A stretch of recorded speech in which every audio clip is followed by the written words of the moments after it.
ଆପଣଙ୍କ ନଜର ସାମ୍ନାରେ ଏମିତି ଅନେକ ଲୋକ ଥିବେ ଯେଉଁମାନେ ଅନେକ ବକ୍ ବକ୍ ହଉଥିବେ, ଯେଉଁମାନଙ୍କ ସହ ଟିକିଏ ମିଶିଗଲେ ସେମାନେ କାନ୍ଧରେ ହାତ ପକାଇଦେବେ, ଯେଉଁମାନଙ୍କ ସହ ଟିକିଏ ଭଲରେ କଥା ହେଇଗଲେ ସେମାନେ ଆପଣଙ୍କୁ ଯାହା ତାହା ନଜରରେ ଦେଖିବେ।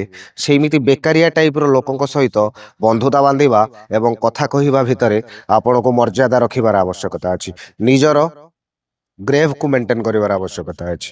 ସେମିତି ବେକାରିଆ ଲୋକ ଅନେକ ଥାଆନ୍ତି ଯେଉଁମାନଙ୍କୁ ଟିକିଏ ଯେଉଁ କହନ୍ତିନି ଆଙ୍ଗୁଳି ଦେଖାଇଲେ ବାହାଗିଳି ଦେବେ, ସେଇଭଳି ଲୋକ ଗୁଡ଼ାକ ପାଖରୁ ଦୂରେଇକି ରହିବାର ଆବଶ୍ୟକତା ଅଛି। କାହିଁକି ନା ଏଠି ଯଦି ଟିକିଏ ଆଙ୍ଗୁଳି ଦେଖାଇବେ ସେମାନେ ବାହା ନୁହେଁ, ଏବେ ପୁରା ଶରୀରକୁ ଗିଳି ଦେଉଛନ୍ତି। ସେମାନେ ଆପଣଙ୍କୁ ଅପମାନିତ କରିବେ ଆଜ୍ଞା। ସେମାନଙ୍କ ସହିତ ଆପଣ ମିଶିବା ପୂର୍ବରୁ ସେମାନଙ୍କୁ ଜାଣିବା ଜରୁରୀ ଯେ ସେମିତି ବେକାରିଆ ଲୋକ ଗୁଡ଼ା କିଏ, ଯେଉଁମାନଙ୍କର କୌଣସି କଥାର ନା ମୂଲ୍ୟ ଥାଏ ନା କୌଣସି କଥାରେ ସେମାନଙ୍କର କିଛି ପ୍ରଭାବ ପଡ଼େ, କିନ୍ତୁ ସେମାନେ ଆପଣଙ୍କୁ ବଦନାମ କରିବା ପାଇଁ ପଛେଇବେନି। ସେମାନେ ଆପଣଙ୍କୁ ସବୁବେଳେ ହିଁ ବଦନାମ କରୁଥିବେ ଏବଂ ଆପଣଙ୍କ କାନ୍ଧରେ ହାତ ପକାଇ ଆପଣଙ୍କୁ ଗୋଟେ ନିମ୍ନ ନଜରରେ ଦେଖୁଥିବେ। ସେଭଳିଆ ଲୋକ ଗୁଡ଼ାଙ୍କୁ କିକ୍ ଆଉଟ୍ କରନ୍ତୁ। ଏଇ ତ ଜୀବନର କଥା।